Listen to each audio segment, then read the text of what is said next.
In this presentation, we will enter deposits from the bank statement to QuickBooks for the second month that we will be working on.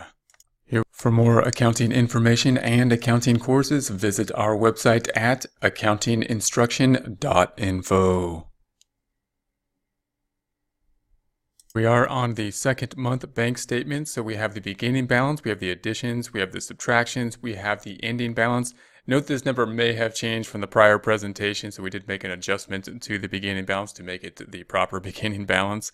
But that beginning balance should, of course, match the ending balance from the prior bank statement. Then we have the additions and the subtractions as we've had seen before to get us to the ending balance for the month of February. These numbers then being supported by the detail of deposits and the checks and other withdrawals and decreases to get us these activities that are happening. Here we're going to be entering the deposits. It should be a faster process than the prior month because we're just going to enter these deposits, and we should have seen all the kind of weird stuff in the prior month, or the deposits that are a little bit unusual, 1 and 2. We've probably seen those deposits that if it is the first month of operations that are a little unusual in terms of the owner putting money into the bank or into the business or a bank loan.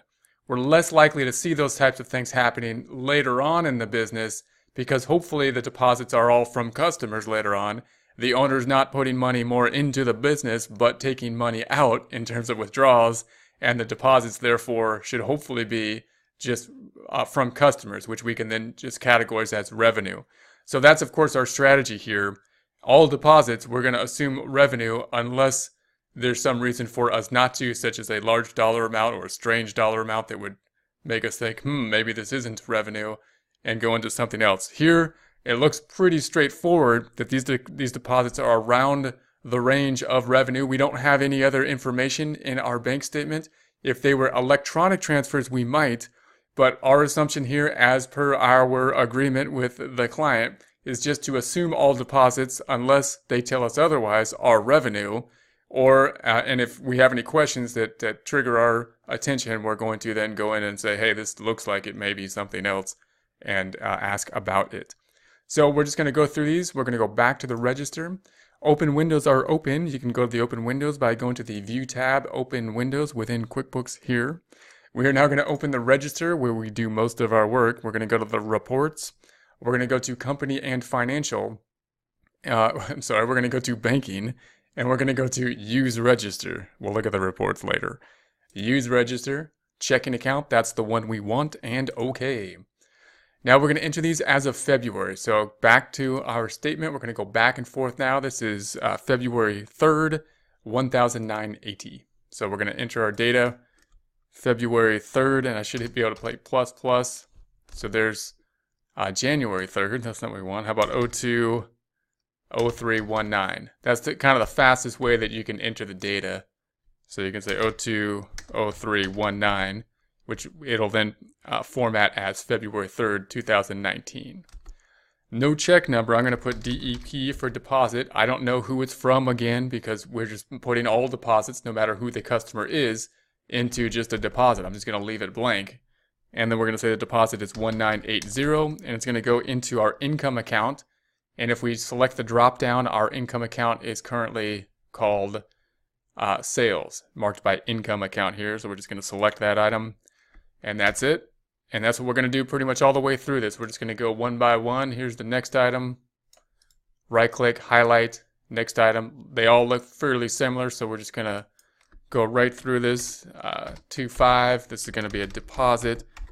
In the deposit side, 1340. Now if I have a data entry problem, meaning I put the wrong number in, that's okay, because we're going to reconcile this. And I'm just going to say right now, even though it may not be, I'm going to say it's on purpose, because that's going to be something that we can catch within the reconciliation process. So here we're going to have the next one. So I'm going to maybe intentionally be sloppy here at some point so we can catch something and the reconciliation process as we did last time. This is 910, and we're going to say this is sales as well. And then we're going to go back over here and say we found that one. And then we're going to enter the next one. We're going to say this is going to be as of 6/8. This is a deposit. We're going to say this is, what was it, 1670 sales. And let's go back here. That's this one. Now let's say I messed up and I highlight both of these at the same time, meaning I missed this second one. And we'll catch that hopefully when we do the bank reconciliation. And then we'll do this one on 214. So 214. And we're going to say this is a deposit. And just going to say on 214 was 1870. And once again, sales, they're all sales, all income. It might be called sales, it might be called fees earned, some type of account that's income. And note, you know, because it's this type of, this is the account type. It should be an income type account. Then we're going to go back over here and say, okay, we found that one. And 215, so we'll go back here. So we're looking for 215, and this is a deposit. We're going to be on the right side, and that's going to be 1634. Sales, we have that one. So we'll go back here and say we found the one on 215. On 218, so we'll go back over here to 18. Just hitting the plus to get it up to there. Doing this kind of quickly, I know, but we've seen these a few times. 1277. So this is going to be sales. I'm just using the autofill by just typing it in there and letting it fill in that for us. Tab. And there is the 1277 on 223 now. So again, I'm going to hit plus, plus, plus, plus, plus to get to the 223. DEP, I'm hitting tab, tab, tab, tab. And then we're on 223, which is 1980. And we're going to say sales and enter. Then we'll go to the next item, and that's going to be here. And we'll say, okay.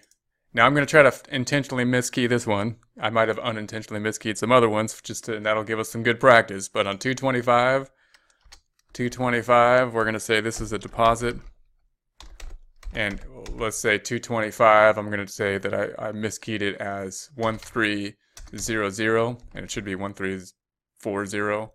This is going to be sales. I'll show you one other common problem that can cause an issue here before we're done here. So here's the let's do the next one, 227. And we're going to say that this one, I'm going to call it a deposit. And let's say I put it in the payment side on accident, and we say that it's 1570. And I still put sales. So the sales is right. And then I say, okay, but now it's on the payment side. And you might say, oh, that's easy. I can go back up here and fix that by putting that over here. Like I can delete this. Say that should be 0, and it should have been over here, 1570. But sometimes it says, you have changed the transaction. Do you want to change it? We're going to say, yeah. But it says you cannot record a negative check. So, I mean, the problem here is that although it seems like an easy change in the register, the QuickBooks has assigned it to the form of a check, which means it's not in the form of a deposit. And QuickBooks can't make that change. It can't think, even though it's really easy in this register, it's already made a form, a check related to it, and assigned that out in the system. So we can't do it. We can't do that. What we have to do then is we're just going to delete it. Now, you can't be very careful deleting older items, but QuickBooks is very nice to let us delete whatever we want, which is good and bad. Just note that it's good here because we can delete the transaction and enter it again. But just note that if in that kind of issue, if you entered a check when it should have been a deposit, or a deposit when it should have been a check, you're going to have to delete the transaction and re-enter it, or void the transaction, or something like that in order to get to work it. So we're going to delete this. Again, be careful deleting prior transactions to prior periods and all that kind of stuff. But in this case, we're going to delete that, and we're going to enter it back in as of deposit. And this is going to be on the deposit side, 1570 sales. Okay, and then we've got the next item, which is going to be 228. So we'll say 228 plus DEP, and that's for 1700 sales. Okay, so now let's just check our forms really quick. We're going to go to reports up top, company and financial. We're going to go to the balance sheet, and we could change the range here, going for the customer, customize the range from 2-month period, 01/01/19 to, let's say, 12/31/19. We only have 2 months, January and February of 2019. So this is January through December. So I'm just going to say OK.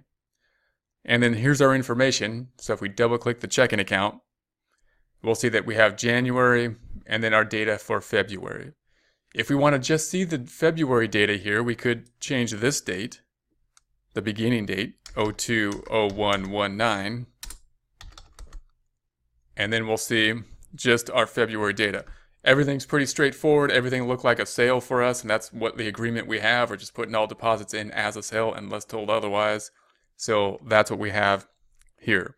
We have the deposits. Deposits is the form. If we double click on any of them, we will get to a deposit screen even though we entered it into the register. Closing this back out. Second half, go into sales, our revenue account within the split column. That's what the split column means. So we're going to close this back out. Now the other side is going to equity again, and now we have 2 things in equity, which might be say, why are there 2 things in equity? And one is the owner's equity. That's that beginning balance that we entered into there at the bank statement time. So that's the one we entered directly in there for our beginning balance from the bank statement. So if I double click on that, you'll note it's called a transfer. If I double click on it, it made a transfer form. We haven't really seen that yet, but it's kind of like a deposit form. It's another, it could have been a deposit form too. We made it a transfer form, and it went into the owner's equity. I think QuickBooks is trying to make that distinct because we entered it into an equity account, which is kind of an unusual type of transaction, but one we needed given it's the first transaction for the bank account. Closing that back out. If you want this just for the 1 month, let's see what if we went to the customized reports, change the dates to 02/01/19 to 02/28/19. So now we just have the month of February. You'll note that there's no real change to the data here because this report is as of the end of the time period. However, if we then double check on the data, double click on it, we will get the data just for this time period. So that's the point of having the date range, using the date range. In other words, if I close this back out, there's only one date here, but when I double click on it, that date range will be significant. Also note the effect down here. Net income still shows 38,434, which I believe is for the year, even though we only have 1 month showing in the date range. So this net income is a little bit tricky. QuickBooks is trying to help us out, but it's a little finicky, this net income thing. So let me show you what I mean there. If we go to reports up top, if we go to company and financial, we go to the profit and loss report, and we go for the year to date so far. Let's just do the 01/01/19, January 1st to 02/28/19. So January through February, there's the 38,434. So there's the 38,434, but we really ran it for just February. In other words, if I check sales now, if I double click on sales, this is the other side. Here's all the February stuff we just entered in there. So it increased sales, it increased the cash. If we close this back out, that increases net income. If I went to just February though, 02/01/19, so just the month of February, all we have are the sales. That's all we've done so far. So, and this net income then of course doesn't match what's on the balance sheet. If I go to the balance sheet, it has 38 even though within the date range we just chose February. So just be aware of that. Here it's trying to calculate net income and it's basically doing it on the year that we are in, even if we choose a different date range, because it's just really going by the balance up top and what our normal year is. So just be aware of that. If we go back to the profit and loss, here's what we have so far. Also note that if we choose the date range of 01/01/19 and we want to have like a quick comparison between January and February, this now is including January and February. If I want to see a comparison between January and February, we could go to the drop down up top here, total, and go to month. And that'll show us January and February side by side. And it gives us kind of an idea of what is going on from a comparison standpoint. Also note that if you wanted to, so you could do that for an entire year, so we can see all the information for an entire year. If you wanted a difference column here to do that same thing, we can go to the customized reports, enter the data for February 02/01/19, change this back to totals, and then say previous year change and change in dollar and percent. So that's the month of February, totals, previous period. And that'll give us kind of the same thing, but it also gives us the dollar difference. So those are just a couple ways that we can look at our data and see if it looks reasonable from time period to time period. For more accounting information and accounting courses, visit our website at accountinginstruction.info.